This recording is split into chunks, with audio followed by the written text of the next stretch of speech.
ерөнхийдөө би бол нэг өрөмний өчиг явдаг хүн. Гэтэл одоо энэ микрофон байгаа учраас би хаашаа явж чадахгүй ингээд номхон зогсож яваад номлох хэрэгтэй юм шиг байна. За юуны өмнө та бүхэнд зарим нэг сэтгэлээсээ баярлалаа гэж хэлмээр байна. Зарим нэг хүмүүс. Тэгээ би уучлаарай би сайн нэсүүдийг мэдэхгүй учраас нэр дуудаж чадахгүй. Гэхдээ өнгөрсөн 3-7 хоногийн турш за баг сунжирсантайгаа ярих юм бол баг арайч сар хүрчээгүй. Гэхдээ баг сар шахуу энэ цуглааны засварын төлөө ажилласан бүх хүмүүст баярлалаа гэж хэлмээр байна. Тэгээ манай Бетан цэцгийн олон залуучууд олон ахлагч нар үйлчилсэн. Тэгээ ер нь бол засвар одоо ч гэсэн дуусаагүй байгаа. Та бүхэн анзаарж байгаа бол тий гарниз дутуу байна. За гэх мэтчлэн зарим нэг одоо энэ хаалнууд зарим нэг хуулганууд наах хэрэгтэй гэх мэтчлэн ажлууд бас байгаа. Хойдлын хаалга маалга гэдэг. За тэгээ энэ дуусны дараа инклийн бистүүл рүү ороод ээж нар хүүхдээ ээж нарт зориулсан тусгай орон өрөө байна. Ер нь бол англи дээр юу гэх юм өөлөх өрөө гэж нэрлэдэг cry room гэж. Тим өрөө хүүхдэд өөлөлдөг өрөө гаргана. Тэнцэлтэй тэгж тооцоолж байгаа. Тэгээ та бүхэн бас өргөжлүүдэд сэтгэлээ гаргаад тусал дэмжиж хамт яваарай гэж хүсмээр байна. Тэгээд өнгөрсөн хугацаанд баг 3-7 гаруйгийн хугацаанд машин дэргээр үйлчилсэн манай ах нар байна.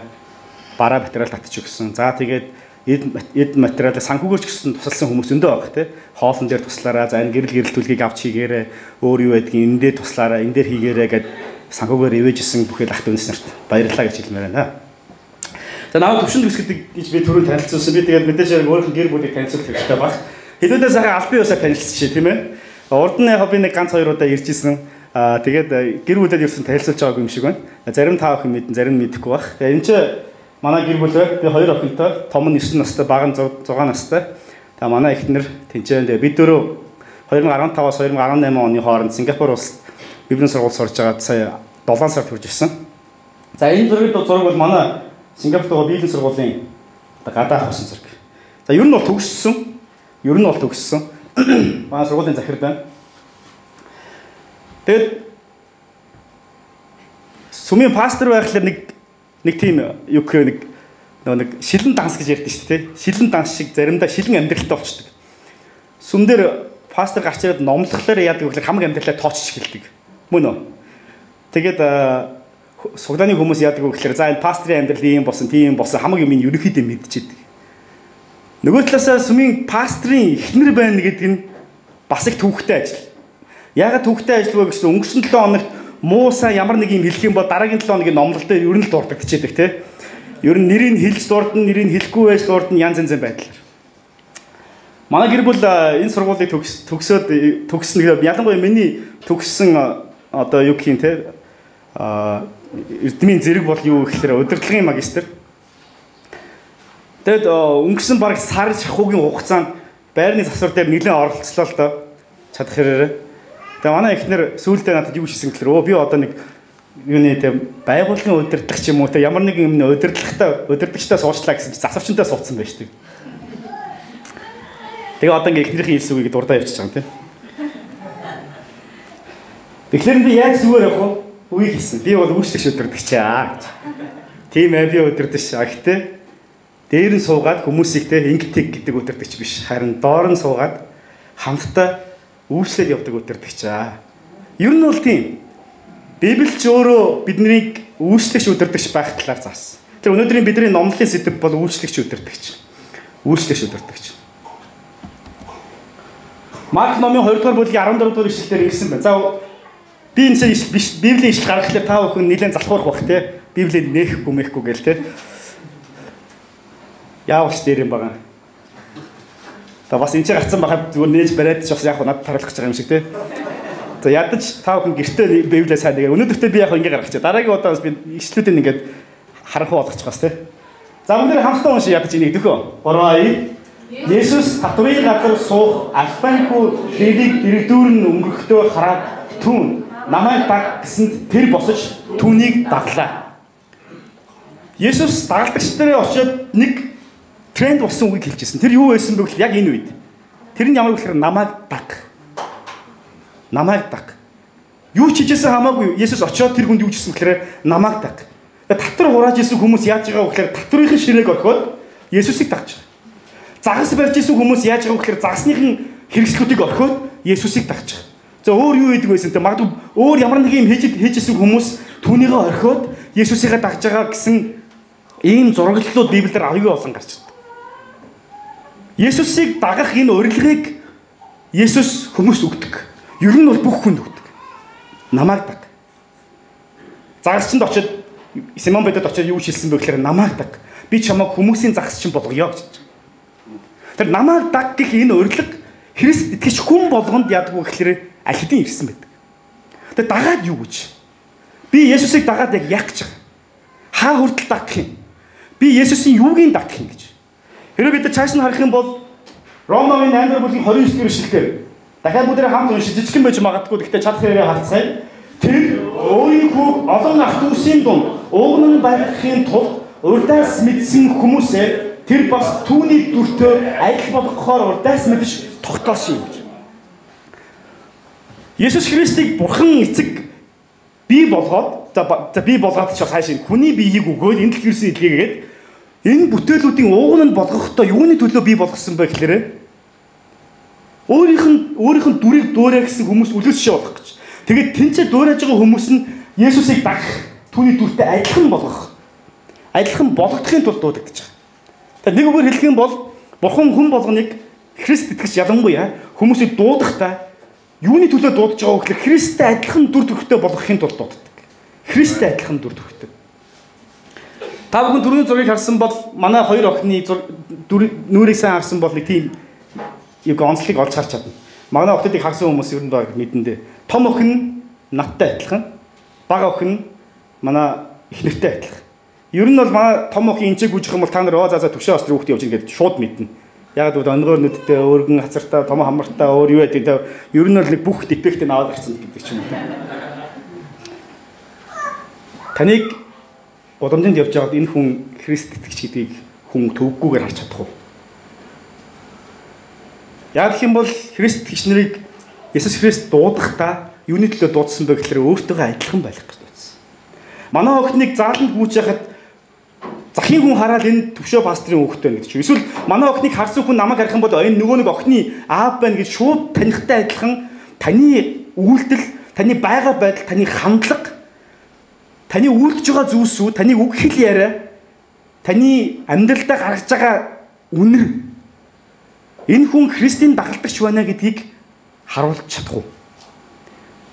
Таныг харсан хүмүүсийн хэдэн хувь нь чи Есүс Христэд итгэдэг үү гэж танаас асууж ирсэн бэ? Ягаад гэвэл бусдаас ялгаатай байгаа учраас. Ягаад гэвэл энэ хүн нэг л ондоо байгаа учраас танаас асууж ирсэн. Мэдээс заримдаа биднээс асууна. Заримдаа асуухгүй. Асуухгүй нь баг ихэнхтэй байдаг тийм биз? Яг төдийлөн бид нар хүнтэй ингээд 5 үг солих боломж олдохгүй л дээ. Гудамжинд байгаа хүмүүс биднээс чи Есүс итгэдэг үү гэж шууд мэдээж асуухгүй. Ойлгомжтой. Таньдаг хүмүүс маань угаасаа бид нар Есүс итгэдэг гэдгийг за магадгүй заримыг нь мэдэх бах, заримыг нь мэдэхгүй те. 10 жил хамт явчихад өө чи Есүс итгэдэг байсан юм уу гэдээ гайхаж байгаа хүмүүс гэсэн бас байдаг тийм үү? 2015 онд би Сингапур руу сургуульд явахаас өмнө хувь хүний хөгжлийн институт лекц уншижсэн. Тэгээд лекц унших тэр үед яасан бэ гэхээр 1 сард 15 оны 1 сард бид нар энэ хилийн цэргийн ангиудаар явах боломж гарсан. Тэгээд миний хувьд хинтийн дадлын отродоос ахуулаад өмнө говийн отрод хүртэл ингээд хойд болон зүүн хил тэгээд урдуур тойрж яваад хувь хүний хөгжлөлттэй холбоотой сургалт заах боломж гарсан. Тэгээд мэдээж хэрэг би төрийн байгууллагатай хамтарч ажиллаж байгаа учраас шашны талаар ярьж болохгүй. Тэгээд ч би хилийн цэргийн удирдлагуудтай хамт явж исэн учраас ямар нэгэн тийм юу гэнтэй шашинтай холбоотой юм ажиллахгүй. Яг цэвэр хувь хүний хөгжлөлттэй холбоотой юм ярих хэрэгтэй. Мэдээж хэрэг тэрийг л ярина. Тэрний төлөө би явж байгаа. Оцсон анги салбарууд дээр мэдээж хэрэг дарга цэргнэр нь ирж байгаа учраас дайлах, цайлах те их баг хэмжээгээр тийм байна. За мэдээж хэрэг дүрм журм ангийн ашиг дотор янз янз юм байж болохгүй гэсэн утгаараа бүх хувь хичээж байгаа. Гэтэл тодорхой хэмжээнд дарга нь ирж байгаа учраас цайлах тий дайлах гэсэн байдаг. Тэгээд тэгээд дайлахлаараа манайхан бол мэдчихэж байгаа тий юугаар дайлдаг. Тэгээд төвшөө агш маа гэдэл янз янзын уух юмуд өгнө. Тэгээд ядчих би камер хичээд хийлдэг янз юм очлох болчоо тий. Тэгэхээр яадаг вэ гэхээр би хийлдэг гэсэн. Би уухгүй. Би ер нь уудаггүй. Би бол лектор хүн. Амаараа тий илүү янзын гашуун нэс юмнаас хол байгаараа гэж хэлчихэд Өөрөө энийг хүртээд яваад байх юм бол миний үг ямар хүчтэй байх вэ? Хүч байхгүй. Хүний амьдралаас гардаг хамгийн том, хамгийн чанга дуу хоолой бол амнаас гарч байгаа аваа биш, харин амьдралаас гарч байгаа үйлдэл гэдэг. Тийм учраас би уухгүй. Хэсэг явсны дараа аялал маань талдаа орсны дараа надтай хамт явж исэн нэг дэд хурандаа надаас юу хэлсэн бэхээр төгшөө. Та Есүсийн цуглаанд явдггүй гэсэн. Тэгэхээр яасан? Мэдээж тийг шидээггүй л дээ яасан гэж. Гэхдээ зүгээр нэг л өөр байгаад их юм. Тэгэхээр тийм явдаг гэж за тийм бага дааж уухгүй мөхгүй гэдэг хэлсэн юм гээд. За энэ бол яг зүгээр нэг жишээ. Та бүхэн одоо өөрсдийн амьдралыг хараад үзээч. Бидний амьдрал дээр Христтэй адилхан зан чанарууд хэр зэрэг их гардаг вэ? За одоо цуглаанд яваад хэсэг хугацаанд өнгөрсөн хүмүүсийн хувьд бол зарим нэг зүйлсүүд бол ойлгомжтой болцсон тий. Зарим нэг зүйлсүүд. За гашуун нисэн ундаатай холбоотой юм ерөөхдөө ойлгомжтой болцсон, заримуд нь ойлгомжтой болж байгаа, заримуд нь болох гэж байгаа хүмүүсийн дотор байгаа гэж найдаж байгаа. Бусад зүйлсүүдийн талаар худлаа ярих, хандлага, үг хэлээрээ магадгүй зарим үйлдэлүүд та хэр зэрэг Христтэй адилхан зан чанаруудыг гаргаж байгаа. Яг л бидний дуудлага түүнтэй адилхан байх хэрэгтэй учраас. Өнөөдөр би та бүхэнд нэгэн онцгой зүйлийг уншиж өгöö. Хэлэл гэдэг ном байхгүй л дээ. Эхлэл шүү заа гэж шүү. Нөгөө нэг форматны асуудал. Энэ нэшлийг бараг бүгдээ мэдэх байхаа тий. Алидын чийжилсэн. Бүгд хамтдаа уншицгаая. Тэгээд Бурхан бид дүр төрхийн хөө дагуу бидэнтэй адилхан хүнийг буй болгоё. Тэгээд тэднээ далайн загас, огторгүй шувууд, мал атгуус, бүх газар дэлхий, газраар мөлхдөг мөлхөгч бүгдийг Бурхан бид нар ямар бурханд итгэдэг вэ гэхээр гурвал бурханд итгэдэг. Тийм биз? Эцэг, хүү, ариун сүнс гэдэг гурвал бурханд итгэдэг. Гэхдээ энэ бурхан бол нэг, гурван мөртлөө нэг мөртлөө гурав, нэг тийм сонирхолтой гурвлын теологт онолд бид нар итгэж амьдардаг юм байна. Бид нар бол ганц бурханд итгэдэг. Тийм гэхдээ тэр ганц бурхан гурвлаар огшигч гэж бид тайлбарладаг. Тэр гурвлаар огшигч бурхан хоорондоо ярьсан байх нь шүү дээ. Эхлэл номын 1-р бүлгийн 26 дахь эшлэлдээ түүний тэдний ярилцлагыг одоо репортлж үлдээсэн байна. Ярилцлаган дээр юу гарсан бэ гэхээр за хэдүүлээ яг нэг хүн бүтээ. Тэгээ тэр хүнийг яаж бүтээх вэ гэхээр өөрсдийнх нь дүр төрхийн дагуу бүтээ.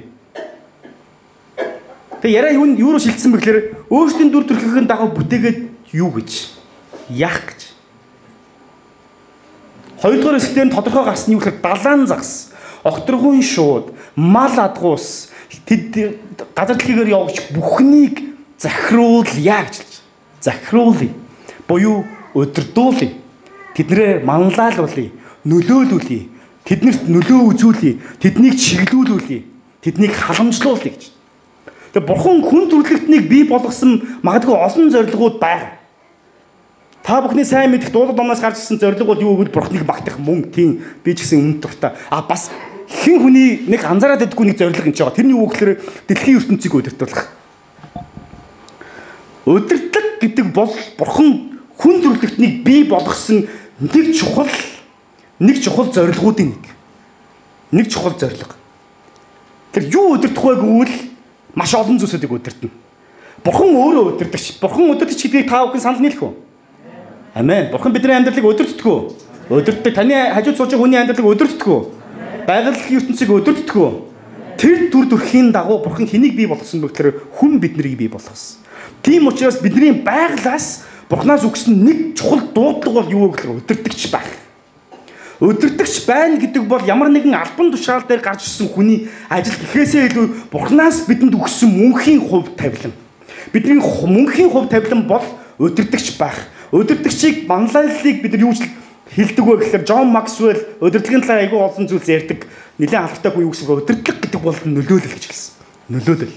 Тэгэхээр бусад нөлөөлнө гэдэг бол энэ л удирдлага. Заримдаа муу удирдагч нар байдаг. Намаа бизнес сургууль сурж байхад удирдлагын теологи зарч ирсэн нэг Канад доктор юу заасан бэ гэхээр муу удирдагч байдаггүй. Тэр бол удирдагч биш гэж айгүй ч үздэг хүмүүс. Удирдагч хүн гэдэг бол сайнаар л удирдах хэрэгтэй. Хэрвээ тэр муугаар удирдах юм бол яг одоо мууч гэсэн удирдагч биш. Тэр бол удирдагч биш.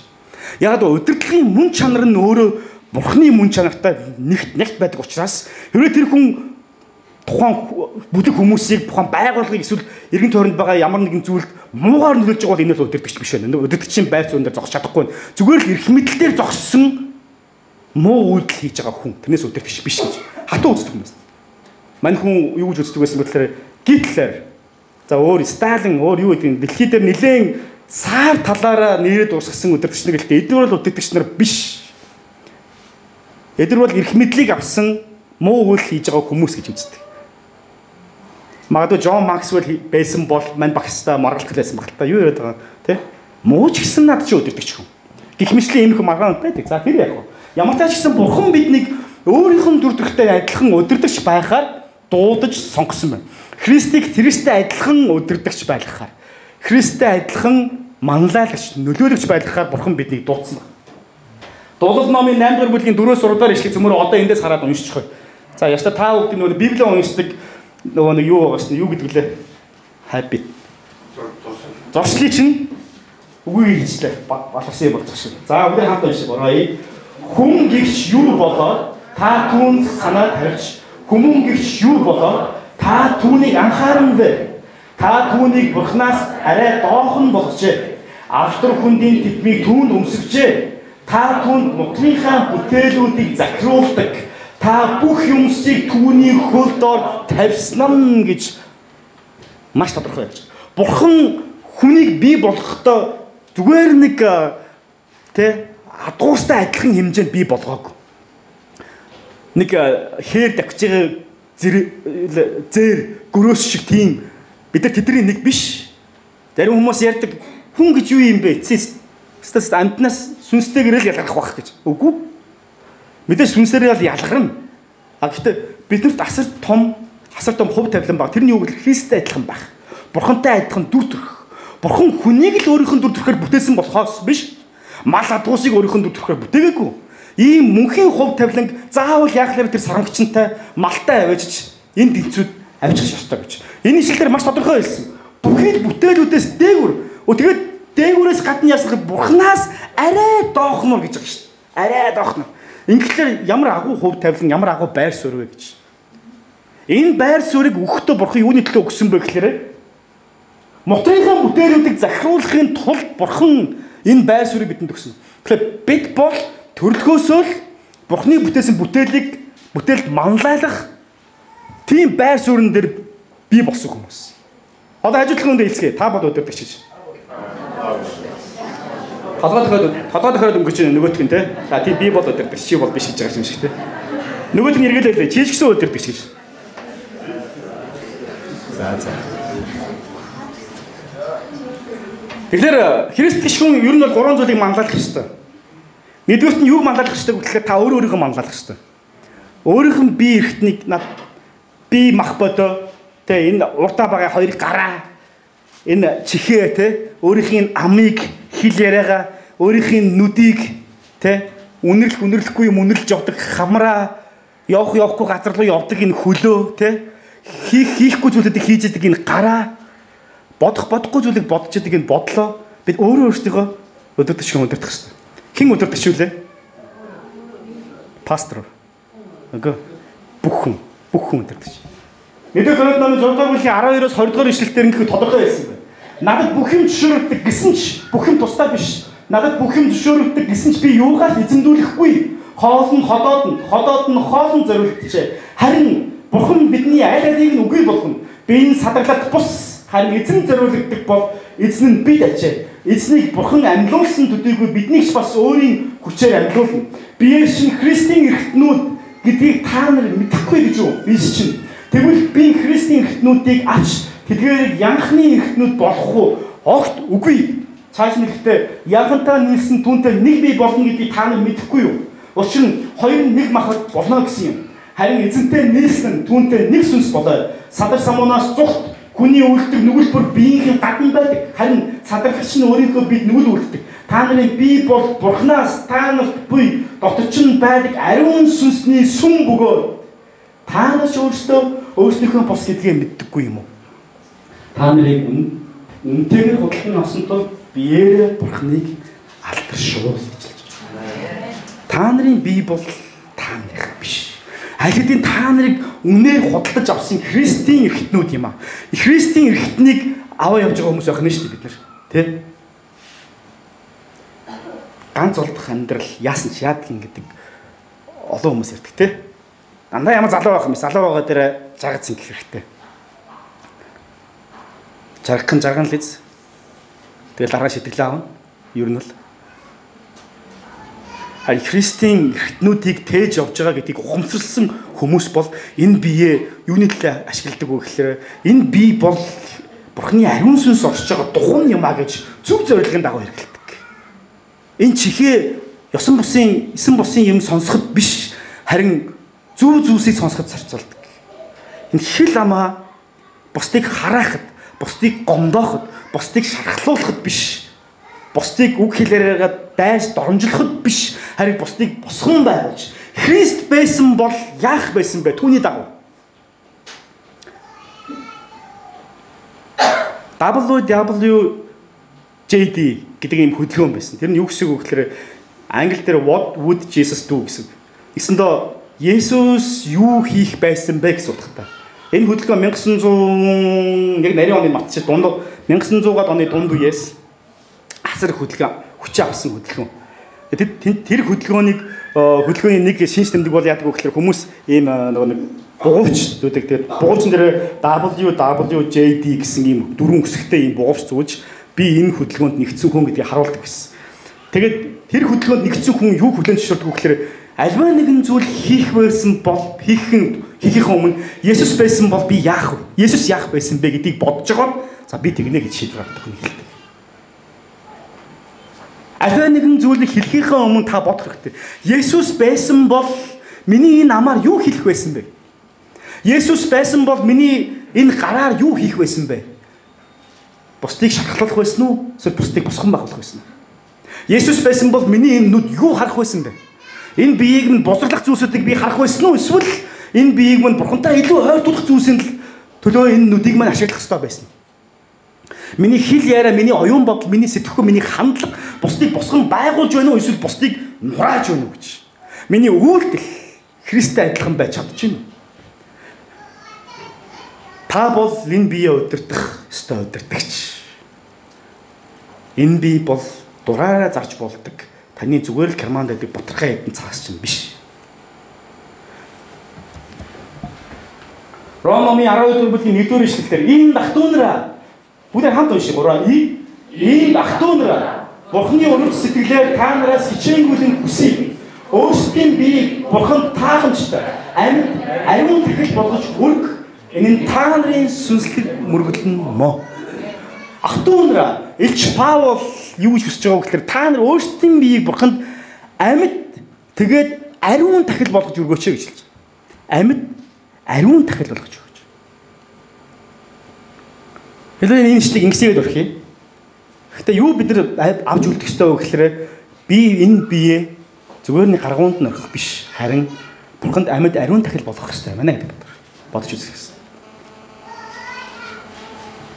Эзэн Есүсийг тэнгэр рүү олсны дараахан Илч Паулийн үед ямар юу гэх юм хөдөлгөөн гарсан байх гностицизм гэдэг тийм хөдөлгөөн бий болж эхэлчихсэн.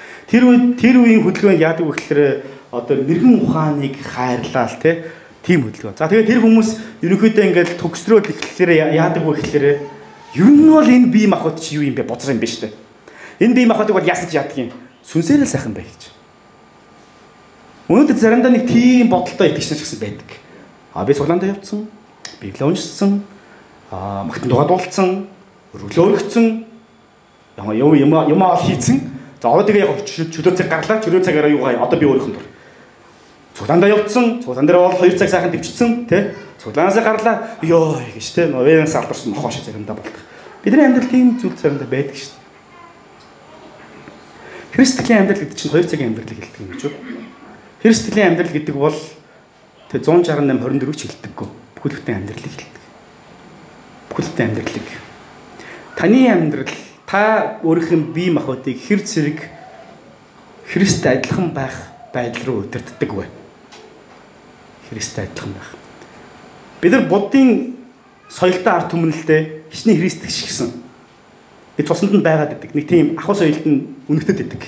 заримдаа хандлагаас нь аягүй тод харагдчихдаг. Тэгэл тэндээсээ ингээд бид нар ингээд ангижих гал ядж яваа хүмүүс. Буддийн соёлт нэг юм байдаг. Юмыг даатгадаг, аргалдаг. Юмыг аргалаад явчихдаг тий. Дуртай юм хийж иж байгаа дараа нь аргалцдаг.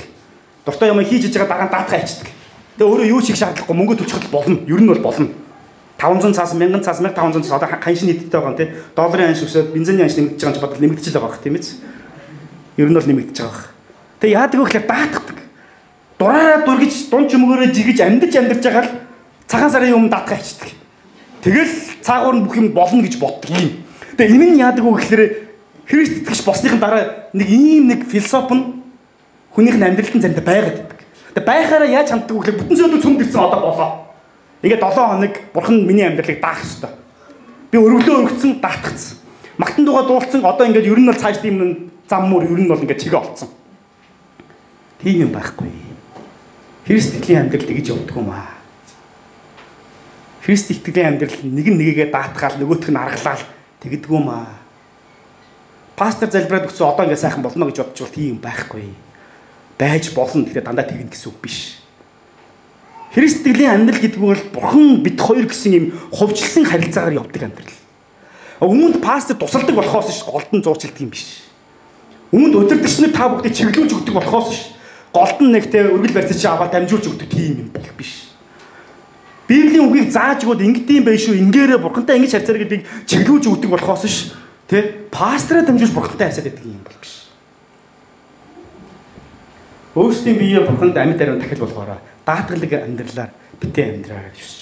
Хоёрдугаарт нь бид биеийнхээ манлайлах хэрэгтэй. Христ гişнэр зөвхөн өөрийгөө би өөрийгөө л болгож ивэл болоо гэд бас суугаад иж болохгүй. Энэ бол бас л амжихгүй үзэл. Хоёрдугаарт нь юу гэж байгаа гэхээр биеийнхээ манлайлах. Колосын номын 3-р 16 дахь эшлэлээр юу гэсэн бэ? Бурханд хандаж зүрхэндээ баяртайгаар дуулах сүнслэг дуу, магтуу, дуулууд хийгээд бүх мэрэгэн ухаанаар та нар биедээ заа. Биеэ синхруулан Христийн үг та нарын дотор бэлхэн орших болтугай гэж хэлж байгаа. Бурхан биднийг хамтаар мань дуудсан. Яагаад бид нар бүтэн өдрөлгөн хамт цугладгийг? Яагаад гэвэл бид нар бие биендээ заадаг учраас, бие биенээ манлайлдаг учраас, бие биендээ нөлөөлдөг учраас. Би Христ итгэсэн цуглаанд явах шаардлагагүй гэж боддог хүмүүс байна уу? Тийм байхгүй. Христ итгэлийн амьдрал тэгж явдаг юм. Тэгж явж байгаа итгэлийн амьдрал бол хэсэг хугацаанд явах л ахaltaа. Яг нөгөө нэг ганцаараа би одоо биеэ дагаад явж чадна гэд ганцаараа явж байгаа төөрсөн төлөг шиг. Нэг бол хүлдэж өхөн, чоны хоол болно. Эсвэл өлбөрч өхөн, эсвэл яадаг ямар нэг юм болно. Хэсэг хугацаанд бол явах бах. Хэсэг хугацаанд. Тэгээд би болж ин чадчих гэж өөрийгөө хуурна тэгж жагаад нэг өдөр чонын хоол болно. Христийн амьдрал гэдэг хамтын амьдрал. Бүлээрээ. Би биэндээ манлайлдаг. Нэг нөхөр нь болохгүй байх юм бол нөхөр минь чи болохгүй шүү. Чи яагаад ингэж байна те? Би чамайг юу н ажилладаг байгаа шүү гэл те. Амир. Facebook дээр чи ер нь дандаа орой олгон хоолныхын зураг тавих юм да. Наадах чинийхэн дими юм биш үү гэж байна те. За мэдээж димтэй ч болох лах те. Гоё байж болно шүү дээ бас. Тэг ямар тач гэсэн христийн амьдрал гэдэг бол би биэндээ манлайлж, би биэндээ нөлөөлж, би биэндээ яадаг вэ гэхээр манлайллыг үзүүлдэг юм амьдрал. Болохгүй нэгэн байвал дугаа өнгөрөөд яваад байх нь христийн амьдралын мөн чанар уу гэвэл ер нь бол үгүй. Тэгэхээр дуутай байна гэдэг нь юу гэсэн үг вэ гэхээр хаасайгүй ингээд чарлаатай хаасайгүй хүн болгоны амьдрал хутгалтаад яваад байна гэсэн үг бас биш.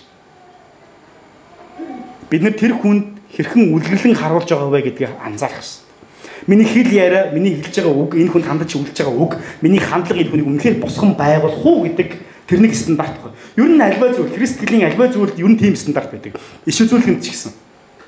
Миний иш үзүүлээд байгаа үгс тухайн хүнийг босгон байгуулах уу гэдэг нэг юм стандарт байна. Байгуулж өгвөл яа, байгуулахгүй бол дуугаа бай гэсэн үг. Байгуулахгүй бол залиг тэгээд дотроо залбир. Үнэхээр босгон байгуулж байгаа бол бусдыг босгон байгуулж байгаа бол бид нар хэлэх хэрэгтэй, урамшуулах хэрэгтэй. Гуравдугаарт нь зөвхөн бид нэр хүн төлөвтөн хоорондоо бие биенээ манлайлаа тийм юм биш. Бид нар энэ байгаль дэлхийг манлайлах хэрэгтэй. Байгаль дэлхийг манлайлах хэрэгтэй.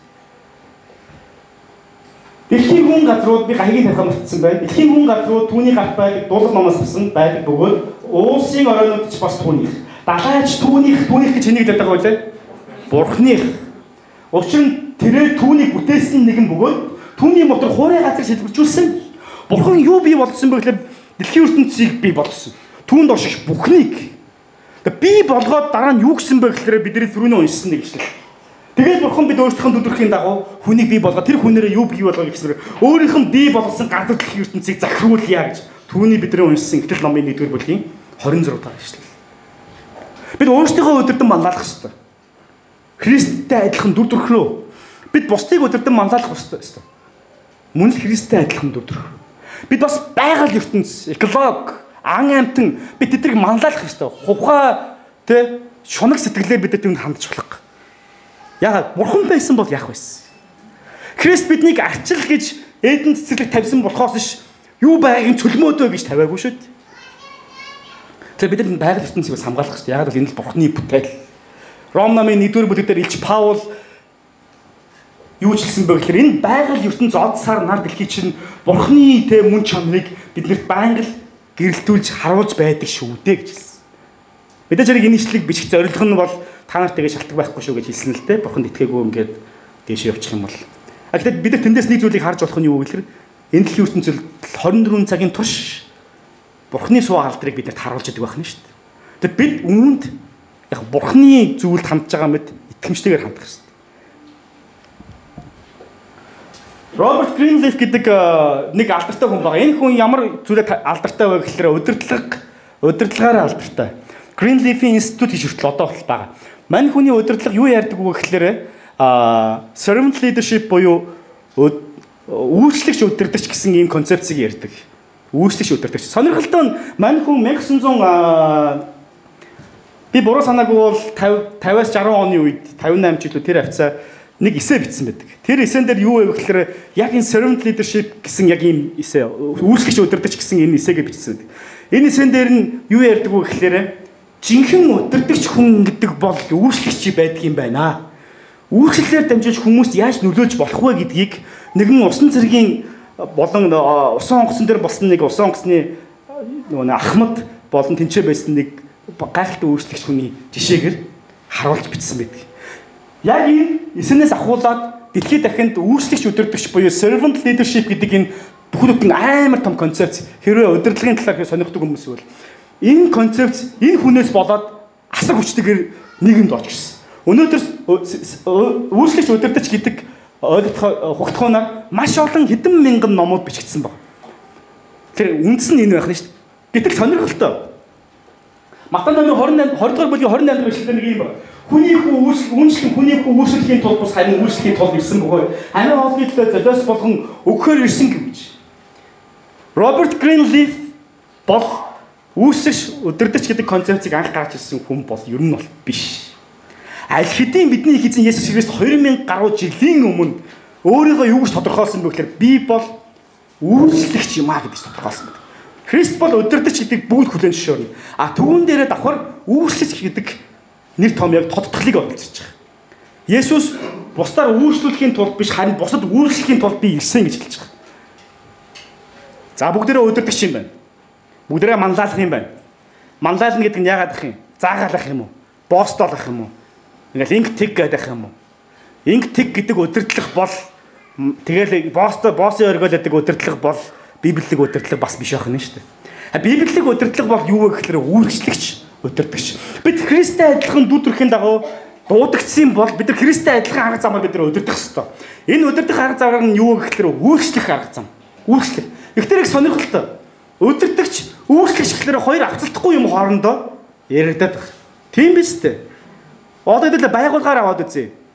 Байгуулгын үйлчлэгч гэхээр та бүхэн ихэвчлэн цэвэрлэгээ гэдэг хүнийг л бодоод байгаа ихэвчлэн. Бидэрт уусаа тийм юм суудсан. Байгуулгын удирдагч гэх юм бол шууд захирлыг бодно. Тийм биз? Тооцын тэргүүн CEO тэ юу гэдгийг урьдчаа нөө ерөнхий захирал, гүйцэтгэх захирал, менежерүүд бодогдно. Тэгэн гутлаа ерөнхий захирал шал угааж байгаа юм шиг бодоод эхэлж байгаа. Үйлчлэгч удирдагчлаа. Ер нь бол тийм биш. Цаашаа дэлээ явцгаа. Иохан номын 13 дахь бүлгийн 15 дахь эшлэг одоо бүгдээр хамт уншийе. 3-ий миний та нарт үйлсэн лугаа адил та нарыг үйлд хэмээн би дуурай өгвөө. За одоо Христ Есүс хэрхэн үйлчилж удирдах вэ гэдэг дуурайлыг өөрийнх нь хүмүүс өгсөн байх нь шүү дээ энэ дээр тийм биз? Тэрэн дээр нь юу байгаа вэ гэхээр энэ одоо яг Даллас теологийн сургууль гэж байгаа. Дэлхийд дээр аюу алдартай нэг хэдэн 2-3 сургууль байгаа теологийн сургуулиуд. Нэг нь Даллас. Энэ Даллас теологийн сургуулийн үүдэн дээр байдаг хөшөө. Энэ хөшөөний сая доор бичсэн байсан бичлэгийн өмнөхөн Есүс юу хийсэн бэ гэхээр ийм юмсэн. Энэ ертөнцөөс салж эцэг өөдөө очих цаг нь болсныг алгацлын баяраас өмнө Есүс мэдээд дэлхийд байсан өөрийнхнийгөө хайрлаж байсан тул тэднийг эцэг хүртэл хайрлав. За ямар ч гэсэн Есүс тэнгэр рүү доторхох өмнө өөрийнхөө хүмүүсийг эцэг хүртэл хайрлсан байна да. Эцэг хүртэл хайрлаад нэг юм хийсэн байна. Юу хийсэн бэ гэхээр хана оройн зоогийн үеэр Есүсийг бариулж за нэг хүмүүс хамт уншиж дөө 3 оройн зоогийн үеэр Есүсийг бариулсан Яавал хэдийнэ өгөхөд эцэг нь бүхнийг моторт нь өгснийг болон хамт уншиж байгаа тийм би ганцаараа уншаагүй тийм би ороод ирсэн дугаарчлаа. 3 эцэг нь бүхнийг моторт нь өгснийг болон Бурханаас ирээд Бурхан өөд буцан явж байгаагаа Есүс мэдээд зоогийн ширээнээс босож гац руу буцаад тайлан ачуур авч өслөв.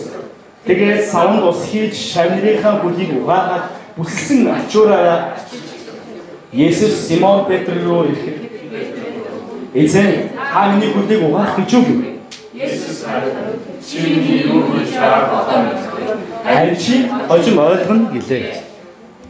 Цааш нь уншия 8 дугаар эшлээс 3 Петр түн та миний бүлийг хизээж угаахгүй шүү гэсэн Есүс би чамайг угаахгүй бол надтай гих хувь чамд үгүй болно. Гэтэл Симон Петр түн эзэн зөвхөн хөлийг нь ч биш бас гар толгойг нь угаагач гэж хэлв. Есүс усан дорсон нэгэн хөлнөөсөө бусныг угаах хэрэггүй. Тэгээд ч бүгдээ цэвэр бай. Та нар цэвэр бай. Гэхдээ бүгдээрээ биш шүү гэлээ. Есүс өөрийг нь байж өгөх нэгнийг мэдж байсан тул та нар бүгдээрээ цэвэр биш шүү гэж айлчээ. Тэгээд тэдний хөлийг угаасны дараа гадуур буцааж дахин тулхан суугаа тэдэнд та нар би юу хийснийг мэдж байна. Та нар намайг багш эзэн гэж дууддаг. Тэр нь би мөн тул та нарын зөв. Тэгвэл би эзэн бөгөөд багшатлаа та нарын хөлийг угаасан юм чинь та нар ч мөн нэг нэгнийхээ хөлийг угаах учиртай. Миний харуулсныг та нар хийгээсэй гэсэндээ би энэ бүгдийг та нарт үзүүлээ гэж түүний ишлэгийг үүний хатгалж байгаа. Есүс Христ дэлхийг орхиод тэнгэр бидний нэг итгэлийн тунхагтаар ярьдэн шүү те. Загалмаатай цавдагдаад 3 хоногийн дотор дахин амьлаад тэнгэрөөд одон эцгийн баруун гарын хүндэл судал заларсан шүү те. Тэнгэрөөд одон баруун гарын судал залрахаас өмнө юу болж байгаа вэ гэхээр загалмаатай цавдагдахаас өмнө юу болж байгаа вэ гэхээр өөрийн хүмүүсийг эцэст нь тултал хайрлж байгаа. Тэгээ хайрлаад гасан үйлдэл нь юу байсан бэ гэхээр эцэст нь тултал юмыг ингээд мошгдсон шүү те. Хамгийн эцсийн тусал маа гэж гарч байгаатай адилхан Есүсээс 33 жилийн турш ялангуяа сүүлийн 3 жилд нь бол бүр их мошгуулсан те. Мошгоод хамгийн сүүлд гарч байгаа тусал нь юу байсан бэ гэхээр очоод дагалдагчны хөлийг угааж байгаа. Тэгээд энэ үйлдэлээр дамжуулж Есүс юу гэсэн гэхээр би та нарыг хөлийг угааж та намайг багш гэдэг. Тийм би багш. Та намайг өдөрдөгч гэдэг. Тийм би өдөрдөгч. Та намайг мундаг гэдэг. Тийм би мундаг. Гэхдээ нөгөө мундаг гэдэг хүн чинь эргээд та нарыг хөлийг угаах гэдэг гэдгийг ойлгоорой гэж. Нөгөө өдөрдөгч гэдэг хүн чинь та нарыг хөлийг угааж байгаа гэдгийг ойлгоорой. Тэгээд зөвхөн ойлгох биш. Миний танад харуулсныг хийж амьдраарай гэж хэлж байгаа. Хийх. Өдөрдөгч жинхэнэ өдөрдөгч Христтэй адилхан өдөрдөгч гэдэг бол хоолны ширээний хамгийн хоймолтон суучаад хүмүүсээр хоолоо зөөлгөлдөг хүнийг хэлдэггүй. Жинхэнэ өдөрдөгч гэдэг бол хамгийн айтайхан зөөлөн сандал дээр суугаад төрүүл суудаг хүнийг хэлдэг. Өдөрдөгч хүн гэдэг бол хин нэгний загинч машинаа арчуулдаг хүнийг хэлдэг. Өдөрдөгч хүн гэдэг бол биеийн амрыг хааж өөрөө суучаад бусдангаараа хамаг хүнд ажил хийлгдэг хүнийг хэлдэг. Жинхэнэ Христтэй адилхан өдөрдөгч хүн гэдэг бол таны бодож байгаа хамгийн сул дорой гэсэн нэгэнтэй хамт зогсож чаддаг хүн хэлдэг. Христтэй адилхан өдөрдөгч гэдэг бол зовсон нэгэнтэй хамт очиод уйлж чаддаг өдөрдөгчийг хэлдэг. Христтэй адилхан өдөрдөгч байна гэдэг бол өөрөө өлссөн ч гэсэн өрөөл бусдаа хоодоо хувааж идэж чаддаг хүнийг хэлдэг. Христтэй адилхан өдөрдөгч байна гэдэг бол өөрөө ядарсан ч гэсэн өөр ядарч байгаа хүнтэй очиж ачаанаас нь үргэлцхийг хэлдэг. Та хэр зэрэг Христтэй адилхан өдөрдөгч хүн байна? Таны амьдралаас Христтэй адилхан өдөрдөгчийн зан чанар гардаггүй. Үйлчлэгч өдөрдөгч хүнээс гардаг зан чанарууд тийм үнэт танаас гарч чадаж байна уу? Айгүй олон хүмүүс Христтэй адилхан биш болоод ирэхлээр яадаг вэ гэхээр айгүй олон юмнууд таалдхаа байж эхэлдэг. Энэ ч болохгүй байна, тэр ч болохгүй байна. Энийг ингэ хайцсан байна, тэрийг ингэ хайцсан байна. Энэ надтай ингэхгүй байна, тэр надтай тэхгүй байна ингэж эхэлдэг. Харин бусдад үйлчлэх сэтгэлтэй хүн яадаг вэ гэхээр энэ надад таагдахгүй байна, тэр надад таагдахгүй байна гэхээс илүүтэйгээр би энэнд яаж тусалж болох вэ гэдэг талаар хөвчлэн бодож байна. Өөр байр суурьнаа сандж байна. Христ харин та нар тийм байж болохгүй. Та нарын дунд хамгийн агуу хамгийн өчүүхэн мэд болог өдөртчин зарц мэд байг гэдэг үгийг хэлсэн. Өдөртчин зарц мэд байг. Христийн нэг үндсэн чухал зүйл нь юу байдаг вэ гэхээр зөвхөн үйлдэлийн талаар ярьдаггүй. Хандлагын талаар ярьдаг. Яг л хандлагаас үйлдэл гардаг учраас. Тэгэхээр та зарц мэд бусад үйлчлэх тийм үйлчлэгчийн хандлага танд байгаа юу?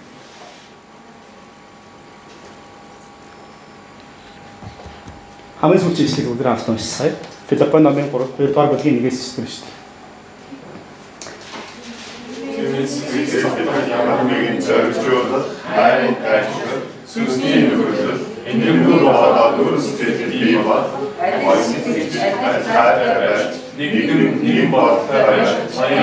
3 дугаар ишлэг самтаа уншия 3 юуш амин санаахад эсвэл ихэхийг зангаар бүхий харин агуугаар бие биенээ өөрөөсөө дээр гэж үзсэн.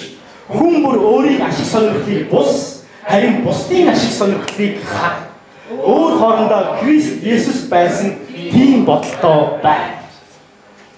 Христ Есүс ямар бодол байсан юм?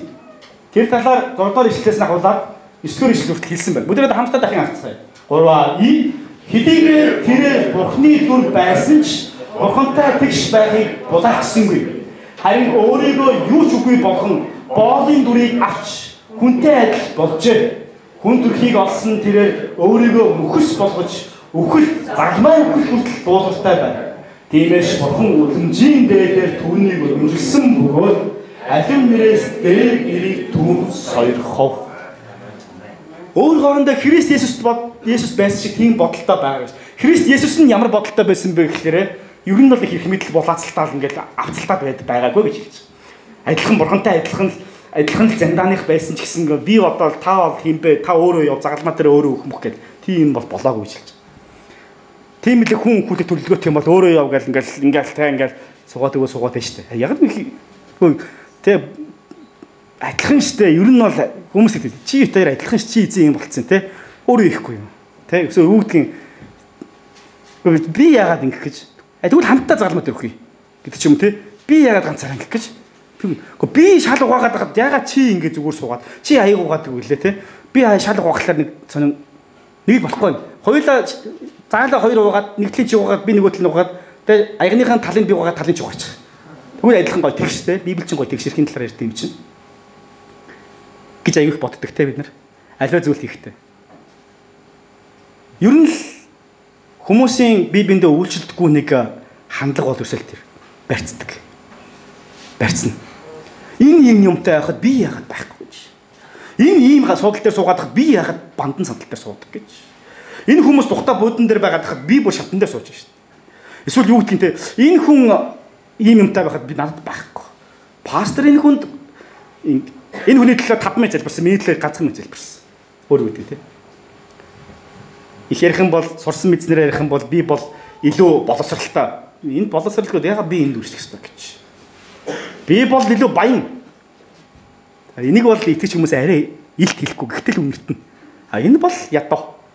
Тийм учраас энэ хүн надад хоолцоож өгөх ёстой. Зөв энэ хүн надад санал тавьж өгөх ёстой.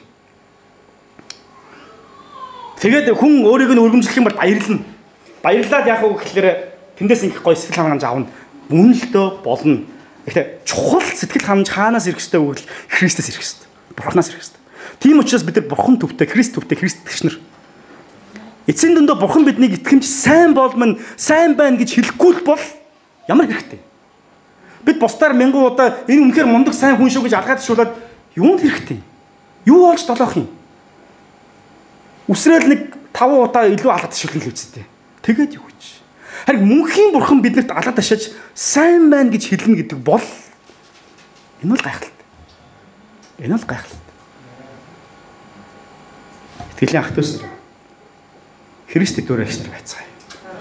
Христтэй адилхан байж адил сэтгэж Христийн юу хийснийг бие биендээ хийцгээе. Бурхан биднийг өдөртөгч байхаар дуудсан. Бид бүгд өдөртөгч нар. Та өнөөдөр 8 настай байна уу? 80 настай байна уу? Та сургууль сурсан уу? Сураагүй юу?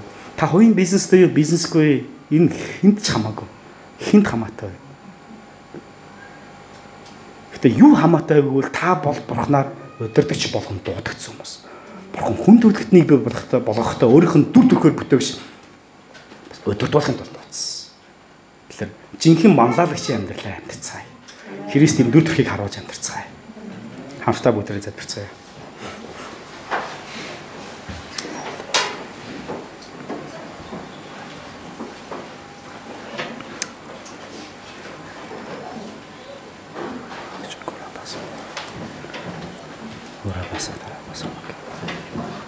Бүгд хамтдаа Бурханы өмнө ирээ залбирхтаа Бурхан минь ээ, үнэхээр би таны өмнө ирж байна. Энэ бие махбод бол таны эрхтэнгүүд. Таны зэмсэг.